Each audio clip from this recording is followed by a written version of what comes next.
Question number 47.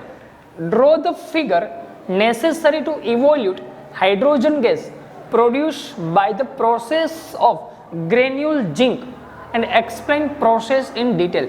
जो hydrogen gas कैसे produce होता है वो हमें जिंक मेटल से बताना है। तो पहले तो हमें पता है कि जो जिंक मेटल है उससे जब हम एसिड के साथ रिएक्ट करते हैं, कोई भी एसिड के साथ, तब यहाँ से जो salt and hydrogen gas produce होता है। तो यहाँ पर जो एक्टिविटीज़ है उसके लिए हमें यहाँ पर पहले तो फिगर बताने। तो यहाँ पर जो एक्टिविटीज़ है उसमें हमें पहले उसका एम पता होना चाहिए। तो यहाँ पर जो एम है वो क्या है? To study the reaction of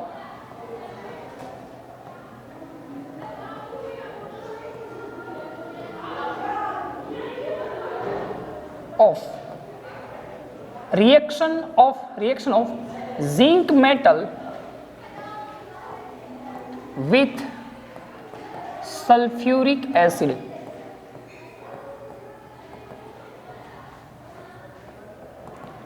तो यहां पर ये जो डायग्राम है उसे हमें ड्रॉ करना है। तो पहले तो हमें जो एक टेस्ट ट्यूब है, उसी टेस्ट ट्यूब में हमें 2 ग्राम जितना जिंक मेटल लेना है, 2 ग्राम जितना हमें यहाँ पर जिंक मेटल लेना है, और बाद में यही जो टेस्ट ट्यूब है उसमें 10 ml जितना हमें सल्फ्यूरिक एसिड ऐड करना है। तो जैसे ही हम जिंक मेटल है उसमें सल्फ्यूरिक एसिड ऐड करते तो यहाँ से जो जिंक मेटल है उसके सरफेस पे यहाँ पर बबल्स का फॉर्मेशन होता है। तो यही जो बबल्स है उसको हम क्या करते हैं, तो यहाँ से जो टेस्ट ट्यूब है उसके थ्रू जो यहाँ पर दूसरा जो वेसल है उसी वेसल्स में हम यहाँ पर सॉफ्ट सॉल्यूशन रखते हैं। तो जो दूसरा वेसल्स है उसमें यहाँ पर हमने सॉफ्ट सॉल्यूशन रखा है।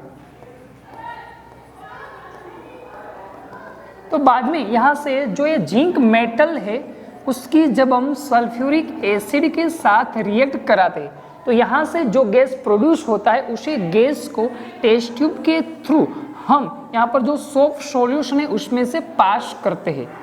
तो जैसे ही हमने यहाँ पर जो गैस इवॉल्व होता है उसको सॉफ्ट सॉल्यूशन में से पास करते तो यहाँ पर हमें सॉफ्ट सॉल्यूशन के बबल्स मिलते हैं।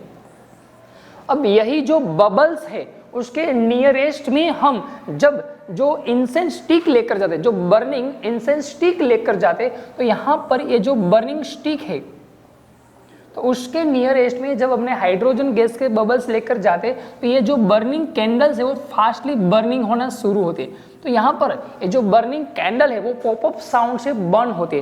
तो उसका मीनिंग ये होता है कि यहाँ पर जो ये गैस प्रोड्यूस है वो हमारा कौन सा गैस है? हाइड्रोजन गैस प्रोड्यूस है।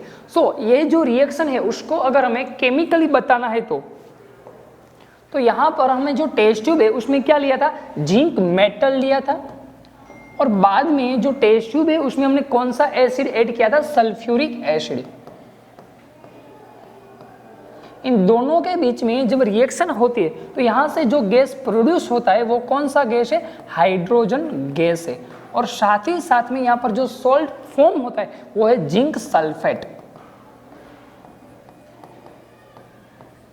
बाद में उसकी केमिकल रिएक्शन, जो molecular formula of zinc is Zn as a in solid form plus the chemical formula of sulfuric acid is the H2SO4, and here the sulfuric acid is in its aqueous state AQ.